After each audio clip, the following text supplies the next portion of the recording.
Hi hi. இன்றைக்கி நான் எங்கே போயிட்டு வந்திருக்கேன்னு பார்த்தீங்கன்னா பெர்லினில் இருக்கிற இந்தியன் சூப்பர் மார்க்கெட்டு தான் போயிட்டு வந்திருக்கேன்.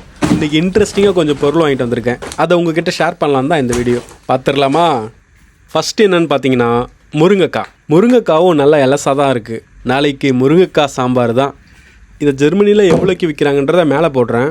அதை டைரெக்டாக நம்ம ஊர் காசு கன்வெர்ட் பண்ணால் ரைட்லேயும், விலைவாசிப்படி எவ்வளோ வைக்கிறன்றதை லெஃப்ட்லேயும் போடுறேன். உங்களுக்கு புரியும்னு நினைக்கிறேன். அடுத்தது கருவேப்பிலை. இது வெறும் 20 கிராம், கொஞ்சோடு தான் இருக்கும். இதோட ஃப்ரெஷ்ஷான கறி லீவ்ஸு எல்லா இலையும் கொட்டி போச்சு, என்ன பண்ணுறது? சரி வாங்க, நம்ம அடுத்தது என்னென்னு பார்க்கலாம். நெக்ஸ்ட்டு க்ரீன் சில்லிஸ், பச்சை மிளகாய். நான் இந்த பச்சை மிளகாய் தான் ரெகுலராக வாங்குவேன். காரம் மீடியமாக இருக்கும். இதை ஒரு 100-150 கிராம் வாங்கிட்டு வந்து ஃப்ரீசரில் போட்டு விட்ருவேன். ஏன்னா பேசிக்கலி நான் சோம்பேறி, அடிக்கடி போய் வாங்கவும் மாட்டேன். சரி, இப்போ ஒன்று காரமாக பார்த்தோம். நெக்ஸ்ட்டு கசப்பாக ஒன்று பார்த்துருவோமா? கசப்புன்னு சொன்னோடனே என்னென்னு கண்டுபிடிச்சிருப்பீங்க.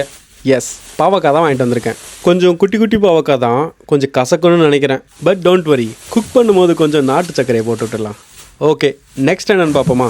நெக்ஸ்ட் என்னென்னு பார்த்தீங்கன்னா குட்டி வெங்காயம், சின்ன வெங்காயம். இது கிட்டத்தட்ட ஒரு 200 கிராம் இருக்கும். மோஸ்ட்லி இதை வத்த குழம்பு வைக்கிறதுக்கு யூஸ் பண்ணுவேன். சூப்பராக இருக்கும். அப்புறம் சம்டைம்ஸ் அரைச்சி தலைக்கும் தேய்ச்சிப்பேன். பொடுகு வராதுன்னு சொல்லுவாங்க, அதுக்கு தான். கஷ்டம் என்னென்னா இதை தேடி தேடி தோலை உரிக்கிறது தான். சரி, அடுத்து என்னென்னு பார்க்கலாம் வாங்க. அடுத்தது இது தான். இதை சரக்கு பாட்டில் நினச்சிடாதீங்க, இது சொரக்காய். இங்கெல்லாம் இப்படி தான் கவர் சுற்றி வரும். நல்லா பிஞ்சு சொரக்காய், ஃப்ரெஷ்ஷாக இருக்குது. சம்டைம்ஸ் இதை கரலாக்கட்டையாகவும் யூஸ் பண்ணுவேன். சும்மா ஜோக். இதை வச்சு அருமையான சொரக்காய் கூட்டு செய்வேன். My favourite. எப்போ போனாலும் இதை கண்டிப்பாக வாங்கிட்டு வந்துடுவேன். அடுத்தது போர் அடிக்கும் போது சாப்பிட்றதுக்கு சீவல். அந்த கடைக்கு போயிட்டு காய்கறிலாம் வாங்கும்போது இந்த ஸ்நாக்ஸ்லாம் என்னை பார்த்து என்னை வாங்கிக்கோன்னு டெம்ட் ஏற்றும். அதனால எப்போ போனாலும் கொசுறு மாதிரி இதை கூடவே வாங்கிட்டு வந்துடுவேன். சரி வாங்க, அடுத்து என்னென்னு பார்க்கலாம். அடுத்தது நம்ம ஊர் சக்கரவள்ளி கிழங்கு.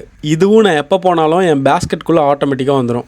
ஜெர்மனி சூப்பர் மார்க்கெட்லேயும் ஸ்வீட் பொட்டேட்டோ இருக்குது. பட் இதையும் அதையும் கம்பேர் பண்ணி பார்க்கும்போது கலரும் டிஃப்ரெண்ட்டாக இருக்குது, டேஸ்ட்டும் டிஃப்ரெண்ட்டாக இருக்குது. வேணும்னா கட் பண்ணுற நீங்களே பாருங்கள். பட் என்னை பொறுத்த வரைக்கும் நம்ம ஊர் சக்கரவள்ளி கிழங்குகள் தான் கொஞ்சம் டேஸ்ட் நல்லாயிருக்கு. கடைசியாக ஒரு பொருள் இருக்குது, அது என்னென்னு பார்க்கலாமா? முளைச்ச சக்கரவள்ளி கிழங்கு.